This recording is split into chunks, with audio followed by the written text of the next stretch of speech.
It's another day with the physicians where your health is our business. It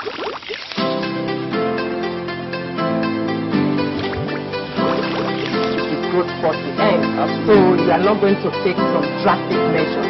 But a 10-year-old coming, pressure is high. But also to know that not only when your pressure is high that you have glaucoma. Sugar. And I don't know about any other one, but what do you know? You're welcome back to the training portion of your regular program.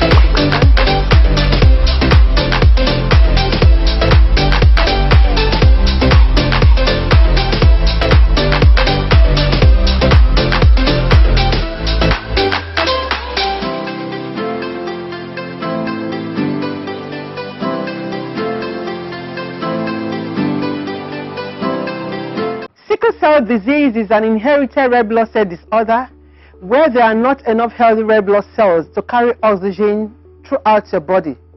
In Africa, sickle cell disease is reported to be associated with a very high rate of childhood mortality, around 50 to 90%.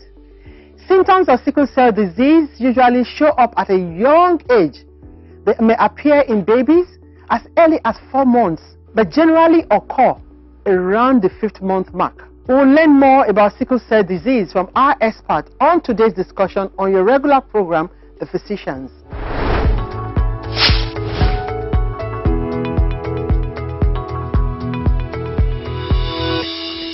It's another day with The Physicians where your health is our business. Today we'll be talking about a very, very important topic, sickle cell disorders. Well, my name is Dr. Martina Agbere.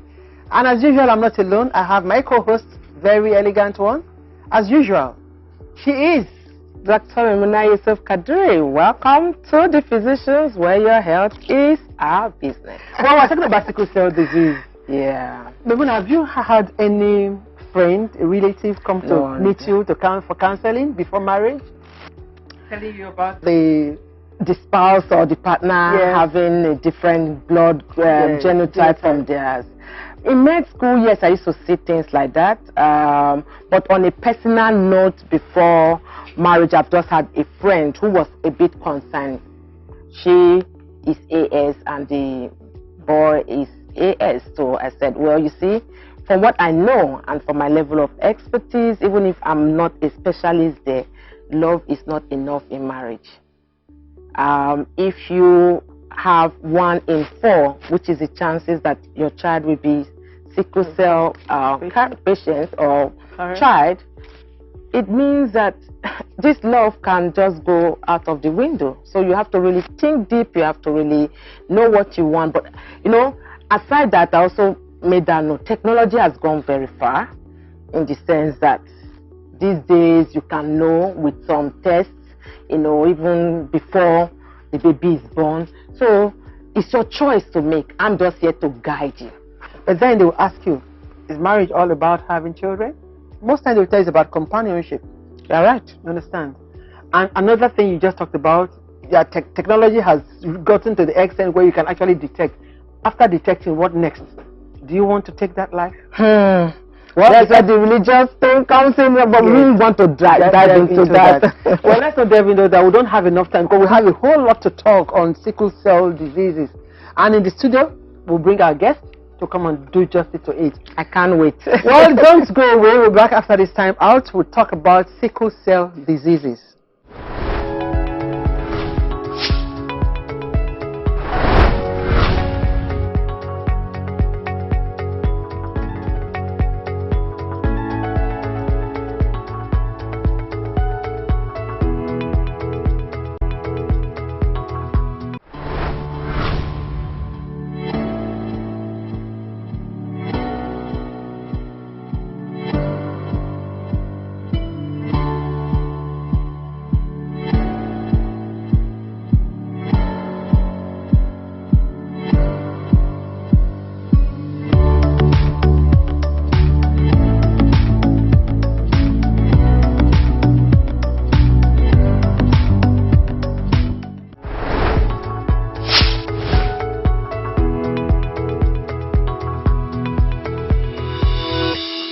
Yes, if you are just joining us, you're on to your regular program, The Physicians, where your health is our business. Today we'll be talking about sickle cell diseases. And in the studio with us is a consultant hematologist, very elegant lady. I've been trying to bring her on board on this program, but I'm just so excited and happy that at least I eventually got her. She is Dr. OLUWAKEMI FAMUYIWA. Welcome to The Physicians. Thank you very much. It's a pleasure to be on the show today. Lovely. Okay, Doctor, we're going to talk about sickle cell diseases. First and foremost, when you say sickle cell diseases, what is it about? What are sickle cell? Sickle cell disease is an inherited disorder of red blood cells. We all know that the oxygen carrying capacity of the body lies within the red blood cell, and it's the hemoglobin that does that for us. And so we have different types of hemoglobin. You have the hemoglobin A, which is the adult hemoglobin, the hemoglobin F, and you also have different variants of hemoglobin. So the sickle cell disorder falls under the genetic mutation when the hemoglobin A has a problem, and you eventually have what we call hemoglobin S, hemoglobin C, hemoglobin Punjab, hemoglobin Badon. So we inherit things from our parents, and is a composition, is a genetic composition of what they are made of, their identity that they pass on to us. So in passing your red blood cells, which carry oxygen to us, we have different types. We have the hemoglobin A, which is the adult hemoglobin in the body. We have the hemoglobin F, which the children will bring out when they are coming into the world. Now remember that hemoglobin F, because I'm still going to talk about it. But if the mother has just the abnormal hemoglobin and the father does not have any abnormal hemoglobin, then we'll call, if that child inherits the mother's abnormal hemoglobin, that means the child is going to be a carrier or have the trait and will not show symptoms of the abnormal hemoglobin. So when the child inherits the two abnormal hemoglobin from the parents, that is when the child has sickle cell disease. The sickle gene, what happens is that when there's reduction, when circumstances surrounding the red blood cells are challenged, like when you have dehydration, low oxygen, the person does not take enough water, there's infection, it causes that sickle cell gene to sickle. You have, you know, like half moon, like half moon, crescent moon, or yes, for those who do agriculture, the sickle that you see for cocoa, you see it's like a C shape, so it sickles. That is not the normal red blood cell we have. The normal red blood cell we have is round like donuts, but this is sickled, and these sickle ones are very sticky. So apart from being sickled, they are sticky. So they stick together and block the blood vessels. When they block the blood vessels, they reduce the amount of oxygen that is passed into the surrounding tissues. And what will that do? It will cause pain. Then remember also that those sickle cells will be recognized in the body as abnormal, so they don't live long in the blood circulation. So the body tries taking them out, so they have shortened lifespan. The normal hemoglobin A will stay approximately 120 days in circulation, but unfortunately the sickled cell stays 10 to 20 days. So we have shortage of blood also. So those are the symptoms. When we start talking about, okay, how will they present? These are things they will present with. That is the next question. Okay. What are the symptoms? So our viewers can really understand how these things do happen. Okay, so remember I told you the sickle cells, they are sticky, they stick together, they attract the white blood cells also, they stick together, so they block the blood flow. So those of course will cause pain. Wherever they block, they cause pain.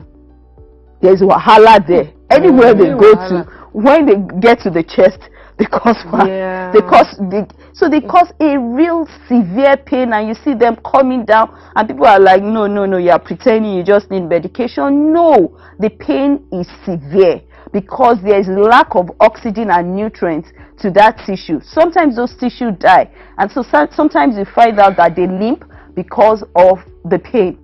then remember that there's anemia, so they get tired easily. It's not as if they can't do exercise, but they don't have enough strength because remember the oxygen carrying capacity is still within the red blood cell, so they don't have enough of that to do as much strenuous activities as most people do. So again, remember I told you that the body takes care of it. One of the organs in the body that takes care of it is the spleen. So the spleen mops it up, and after some time the spleen will get tired. The spleen will get blocked with the sickle cell, and so the infection the spleen is supposed to be mopping out will manifest in the child. How do you know that a child has sickle cell? Usually for mothers, they just notice that my child's hands are swelling, the legs are swelling and painful. The child came, those sickle cells have blocked the tissues, they've blocked the blood flow. Remember what I mentioned? I said keep behind the hemoglobin F. The more of hemoglobin F a child has, the more likely that the child would have lesser symptoms than those who have hemoglobin yes, than the hemoglobin S. So because the fraction, you see, we all still have our hemoglobin F. So some of the sickle cell anemia patients are lucky to have high percentage of hemoglobin F in their system, and so that also ameliorates the effect of the sickle cell anemia. Well, I had the patient sometime, and she was about 26 years old. She never had crisis. Never. Possible. Never had crisis, and she was like, "Am I really a sickle cell patient?" Probably hemoglobin F was higher. Yes, the fetal hemoglobin is still the percentage. Maybe she will have like 10% of hemoglobin F, which should have gone to less than 3%. So that could be the reason why the person is not manifesting much symptoms. So as we were discussing about the symptoms of what you see, they also have, unfortunately, because remember I told you that the sickle cells block the microvasculature, they block the blood vessels, so they can go anywhere blocking. They can block in the brain, the child is prone to stroke. They can block in the chest, giving them what we call the acute chest syndrome. Of course, you know, we all know about the pains they suffer when they have all their bone crises, the vaso-occlusive. Remember, vaso-occlusive. Occlusive means is blocking a vessel. So they have those crises also. It can go to the abdomen, and you think, oh, this child has appendicitis. No, it's just having a sickle cell crisis. I always like, before I forget, always like to mention, sickle cell disease patients are like us. They can have diabetes, they can have hypertension, they can have appendicitis, they can have every other symptom. So sometimes when we see them, we always just assume for whoever is treating our sickle cell champions, we call them champions, they are warriors. They are warriors. Because yes, they take it well. Yes, the battle, they do exams. You know, they're under crisis and they do their exams. Whoever is managing them should remember that they are prone to other diseases and just not sickle cell. Wow, Dr. FAMUYIWA, you have ruled out all the symptoms, and I don't know what to say now. it's so much, but I want to believe that with the symptoms that I have read out, we also have treatment plans for them. Yes. So you just hold on, or we'll come back. You will deep dive into the treatment plans, because you can't read out all these symptoms and not have a plan for them. My dear viewers out there, I'm sure you are actually following the trend of what I'm also listening to hear from Dr. FAMUYIWA, talking about sickle cell diseases, the symptoms. In fact, it's heart aching, and for parents, and if you've had somebody who's had it before or who's going through it, I'm sure you understand what we're talking about. Don't go, we'll have more after this short break. Let's go to the streets and hear what they have to talk about the sickle cell diseases.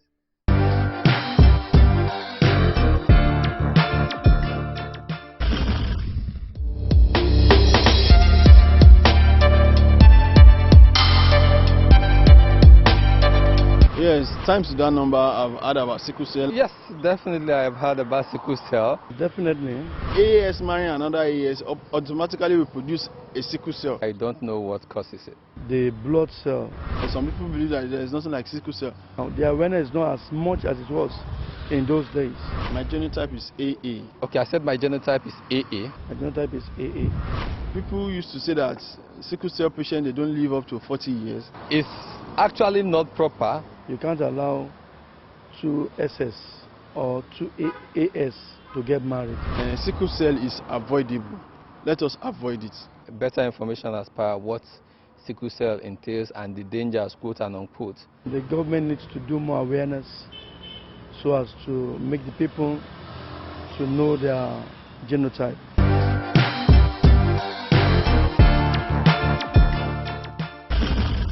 You're welcome back. If you're just joining us, you're on to your regular program, The Physicians, where your health is our business. We have in our studio Dr. OLUWAKEMI FAMUYIWA. She's a consultant hematologist, and she's been talking and enlightening us on sickle cell diseases. So much has been said, but we want to ask you one question. What is the link between sickle cell diseases, the patients, and drug addiction? Quite a very sensitive question you're asking me. Now, because of the vaso-occlusive crisis and the pain they go through, sickle cell disease patients have to endure a lot. And so there's a balance in which we are trying to give them their pain medications, and some of these pain medications are actually addictive. They give them a nice sensation sometimes, and sometimes it's because they fear the pain, and so they want to prevent the pain from increasing, and so they tell you, please, I need this particular medication. They get addicted to it, and after some time it doesn't work the way they want, and you know, you keep increasing the dose, and it becomes part of them. So sometimes what we do to help them, some get addicted, and sometimes it helps. Our health composition here in Nigeria does not help. Though we say over-the-counter drugs are the only ones to be prescribed, we find out that there are some pharmacies that will still keep these medications and give the patients. You see nurses coming into their homes to give it to them, and so they are so used to having those pain medications, and they want it, and it leads to addiction. So sometimes we also need to manage the psychiatric aspect. Now that you talked about the addiction, actually I had a patient, okay? She was always coming, a bone crisis, pain, and you keep giving her the medication, you understand? So it got a particular time, I knew that she was already addicted to it. So the next time she came, I gave her a placebo. A placebo.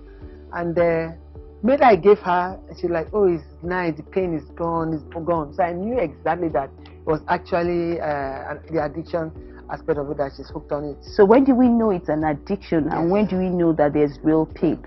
So that is what we really have to monitor, because we must not allow them to go through that pain and deny them the necessary analgesics they need. Even though we know that they can get addicted. So sometimes you just change the drugs and see how well they do. Okay, so and of course, that takes us to a very important aspect of the sickle cell disease and its management.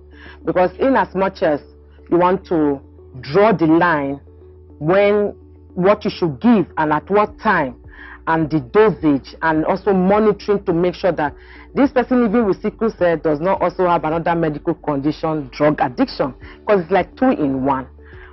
How will you break it down to that common man on the street, to our viewers out there, the holistic approach in sickle cell management?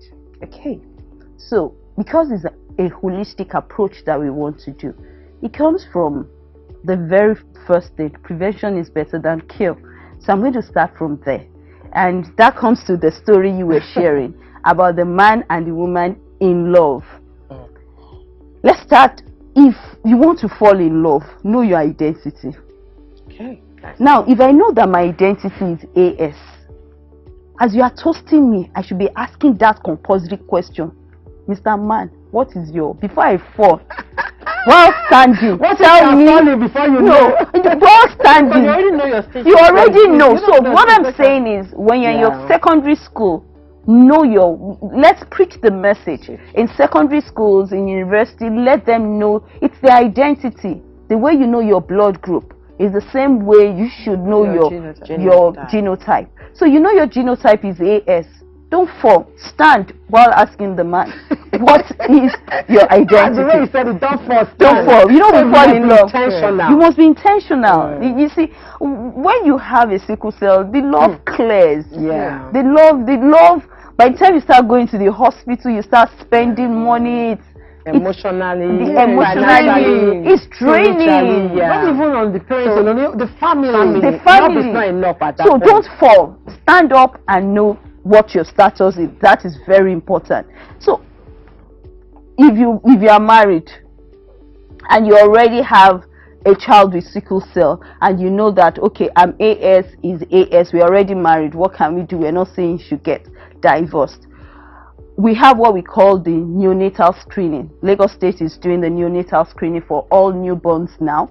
So if you can do the newborn screening and you know your child has sickle cell disease, early treatment is always better than when you have organ damage. So when we do the newborn screening and we discover that a child has the sickle cell gene, then the pediatricians start managing from the very beginning. What will they do? They will ensure that that child has the vaccinations against some of the common infections that they can have. Sometimes they place them on antibiotics, and of course the education that surrounds what and how that they would, which I'll go into. One of the things we tell our sickle cell disease patients is to take enough water. Once you come and meet me, once a patient comes and I see dry lips, dry eyes, I mean, you're not taking your water, because water is how will I describe it? Like a solution that dilutes the sickled gene. So it will make your blood flow. So if a child takes enough water, we teach them to take enough water, because remember I said that the cells break down a lot. They need folic acid, which they usually take.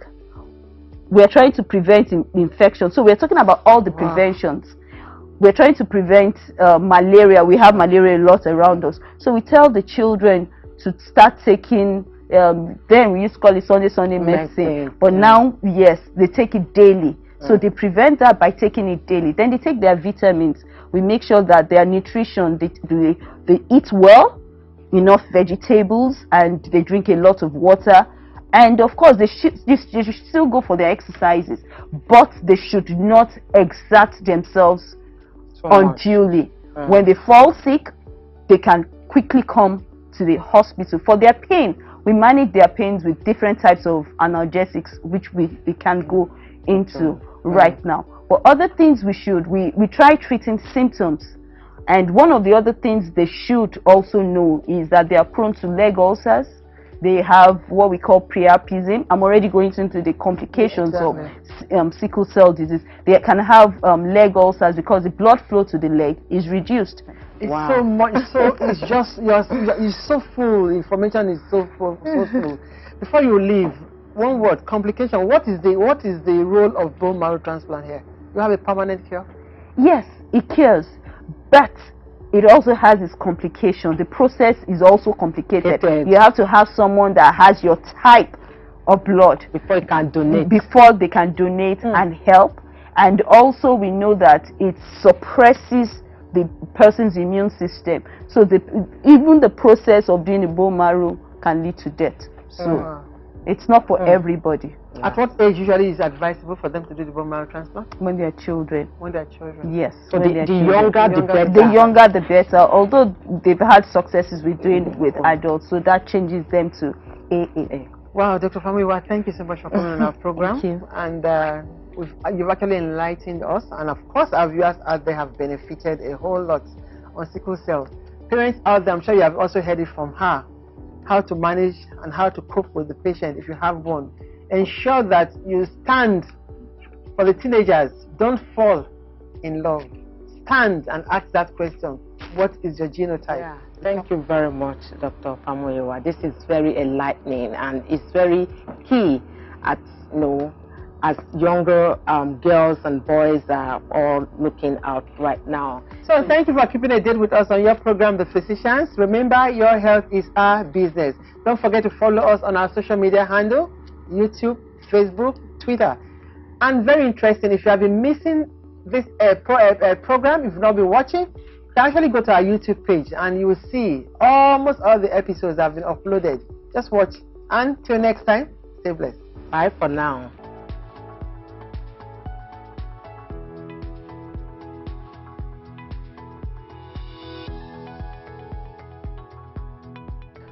I'm Dr. Chinasa Amadi, lifestyle medicine physician, certified weight loss coach and nutritionist. I founder Ariella Health and Fitness, and of course you can find us on Instagram or all social media platforms, Ariella Fitness. And hey, keep watching The Physicians. It's inherited, so it's from birth, because there are some conditions that reduce melanin, after birth, but when it comes from birth, from origin, then you can say that it's albinism.